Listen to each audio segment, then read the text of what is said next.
जयपुर हादसे में मौत की डिटेल और संख्या तो लगातार सामने आ रही है, लेकिन इसी बीच उस शख्स की कहानी भी सामने आई है जिसे इतने बड़े हादसे में खरोंच तक नहीं आई।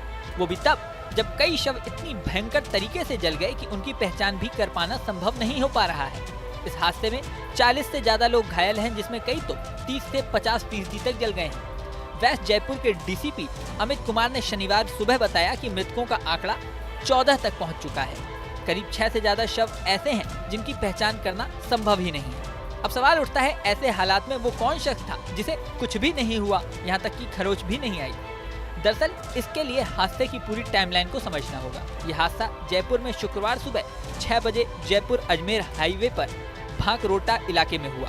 यहाँ एलपीजी गैस भरकर एक टैंकर हाईवे पर चल रहा था। उस टैंकर ने यू टर्न लिया।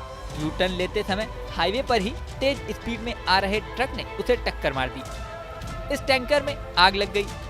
गैस की वजह से टैंकर सहित आसपास के करीब 35 से 40 वाहन भी जल गए। टैंकर के पीछे ही टूरिस्ट बस भी चल रही थी। इस बस में ही वो शख्स था जो जिंदा बच गया।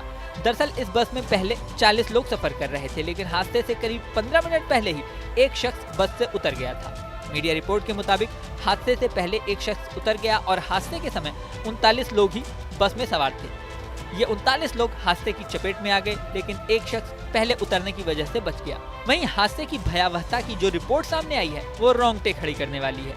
रिपोर्ट्स के मुताबिक हवा में उड़ रहे पक्षी भी जिंदा नहीं बचे और आग की चपेट में आकर जल गए। इसके अलावा एक युवक के चेहरे पर हेलमेट ही चिपक गया। गैस के रिसाव की वजह से हवा में 200 फीट ऊपर से भी ज्यादा ऊंची आग की लपटें उठ रही थी। हादसे के बाद मौके का ड्रोन विजुअल भी सामने आया है, जिसमें दूर दूर तक राख और छत विक्षत लोग दिखाई दे रहे हैं। घटना पर राष्ट्रपति, प्रधानमंत्री, केंद्रीय गृह मंत्री, राज्यपाल और मुख्यमंत्री भजनलाल ने गहरा दुख व्यक्त किया है। प्रधानमंत्री मोदी ने एक्स पोस्ट करते हुए हादसों में मृतकों के स्वजनों को 2 लाख और घायलों को 50,000 रुपए आर्थिक सहायता की घोषणा की है। वहीं राजस्थान के सीएम भजनलाल शर्मा ने भी मृतकों के परिजनों को 5 लाख रुपए मुआवजा और घायलों को 1 लाख रुपए मुआवजा देने की घोषणा की है। हादसे की जांच में ये बात भी सामने आई है कि जिस बस का एक्सीडेंट हुआ उसका परमिट ही 25 अगस्त 2023 को खत्म हो गया था, यानी 16 महीने पहले ही उसका परमिट खत्म हो चुका था। 16 महीने से ये बस बिना परमिट के चल रही थी। यही नहीं, AITP यानी ऑल इंडिया टूरिस्ट परमिट भी 8 जुलाई 2024 को एक्सपायर हो चुका था। ये परमिट खत्म होने के बाद परिवहन विभाग बस को सड़क पर चलने की इजाजत नहीं देता। ऐसे में इसे पकड़कर जब्त करने की जिम्मेदारी RTO की होती है। मीडिया रिपोर्ट्स के मुताबिक इस मामले में उदयपुर के बस मालिक अब्दुल सलीम खान से बात की गई तो उन्होंने कहा कि उनकी बस बिना परमिट कभी नहीं चलती, सिर्फ 19 दिसंबर यानी हादसे वाले दिन की ही बुकिंग ली गई थी।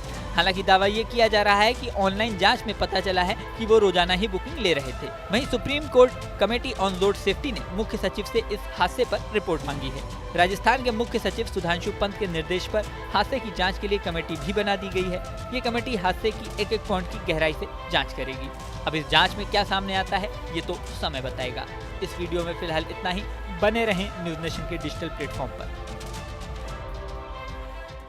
न्यूज नेशन अब व्हाट्सएप पर खबरों के ताजा अपडेट के लिए न्यूज नेशन के इस QR कोड को स्कैन करें।